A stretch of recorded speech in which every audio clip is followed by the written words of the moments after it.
So what happens right after that? These tools that may have served us up to this point, but are really now holding us hostage from this point on. Those things come back into our life and we accept them. Instead of making different decisions, we just start to justify, of course I am where I am. If you were like me, you would be too.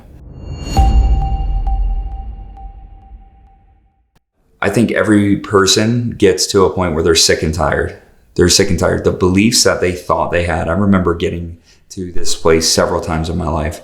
I was like, I would tell people all the time, well, this is what I believe. This is what I believe. This is what I believe. This is what I believe. And then when it came right down to it, when the circumstances came to it, I didn't make decisions based on those beliefs. I made decisions based on what was going to be most convenient and serve me the best in the short term. And so I was at the end of my beliefs at every single one of those points. And it's very easy to say those things, what you believe, when those beliefs haven't been tested, right? But when you come to the end of yourself, you start to listen and say, what do I really want for my life? Who am I really? What can I stand behind? What are things that not just sound good, but they are good? Ways of living my life that I can stick to, values that I can say, hey, look, even if it's not convenient, I'm still going to stick with this. And then have empathy for others as they go through their own journey. So I think it's really only when we're tested do we start to actually listen to that voice. Because at that point, when you're alone with the fact that you are not who you thought you were and your life is not going the way you thought it was going to go, that is the only voice that's left. That's the only voice that's left. And what happens so quickly after that, a lot of times, is we're like, okay, I'm going to turn it around. We all get that voice at the beginning of every year. It's like, that's only, man, like, I was trying to get fat and happy, but I just ended up fat. I wanted to have a good relationship. I wanted to do better at work. I wanted to get a raise. I wanted to do all that. And we end up somewhere right around Christmas, struggling to buy Christmas presents, struggling to in some sort of material way represent how we feel about our family because of finances. We end up in this place where the relationships aren't that much different from year to year, where our career position, another year has passed, but not another year of experience, just another year on repeat, right? We're just playing the same song again, and we're at the end of ourselves, and you're finally like, oh, that's enough. I'm going to do it. I'm going to do it now. I'm going to do it.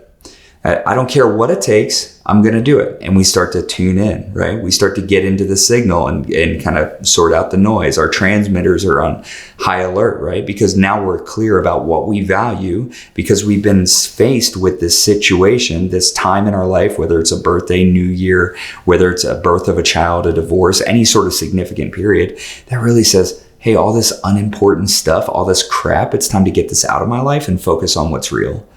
So what happens right after that?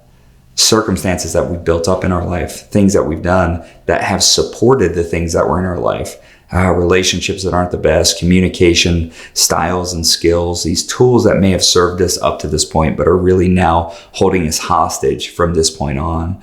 Those things come back into our life and we accept them. We accept them. Instead of making different decisions, we just start to justify, of course I am where I am. If you were like me, you would be too, right?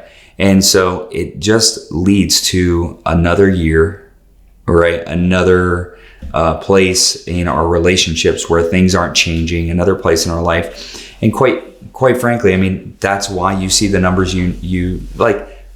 Men between the ages of 40 and 60 in no time in our history, in recorded history, have been as hopeless as they are now, right? People in general are more hopeless than they've ever been before because of the routine, mundane nature of their life. And they think it's their circumstances when it's really just our thinking that hasn't changed. And listen, there are hard circumstances, but we have to reconcile with the fact, we have to get in harmony with the fact that those circumstances are going to be what they are.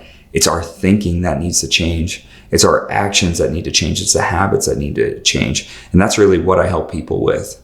That's what I get to do on a daily basis. I get to say, we don't have to change your circumstances. We just have to put the key in and unlock your potential for you to start seeing your life, your relationships, your circumstances, your career, your money, your health in a new way. And I'm not saying learn from me like I'm some sort of Yoda. I'm saying learn with me as I'm doing my own journey as imperfectly as possible, because life is not a perfect, it's a practice. And that's the joy. Like when people feel that, all of a sudden their problems go away because they don't feel that burden of shame, right? They just realize, oh crap, I screwed up just like everyone else does. Like, oh no, my relationships aren't working out. Yeah. That relationships typically don't work out. What are we going to do? What practices are we going to develop to open up those lines of communication so we can experience joy and grief? So, because so many people are chasing happiness on such a regular basis and they're disappointed when they don't find it. It's like, how about instead of chasing happiness, we chase experiencing the full measure of our emotions at appropriate times? Like, wouldn't that be cool? Wouldn't it be cool to like interact presently and powerfully in our life right now? No matter what's happened before and no matter what's going to happen in the future, to feel grief at the same level that we feel joy.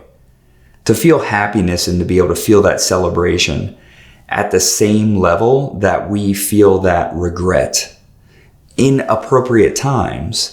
And allowing ourselves the freedom to actually be alive rather than just to respond in ways that we deem appropriate, right? That other people put on us as saying, well, this is the acceptable way to act. It's like, how about we forget the acceptable and we just like go for free? Like we just go for what's happened has happened and it needed to happen that way in order to create this moment right now. And this moment is the most special thing that we have, because we can't change the past that's already been here. We can't change the future that hasn't happened yet. I can't live with the shame of what I've done in the past, the regret, the resentment toward other people. You wouldn't believe what this person did to me. I also can't change the future that hasn't arrived yet. And I damn sure shouldn't think that I'm going to be insufficient to arrive at that future with what it takes to live fully and freely. And that's where I find that we get to have the most impact with people. That's where I find that we get to have the most fun with people, that we get to help them make the most money, that we get to help them just really unlock what's possible for them, not in one part of their life, but using one part of their life as the key way, right? Because when we help somebody do that in their career, all of a sudden they see the possibilities for a next level of intention, intensity, and freedom in the next part of their life.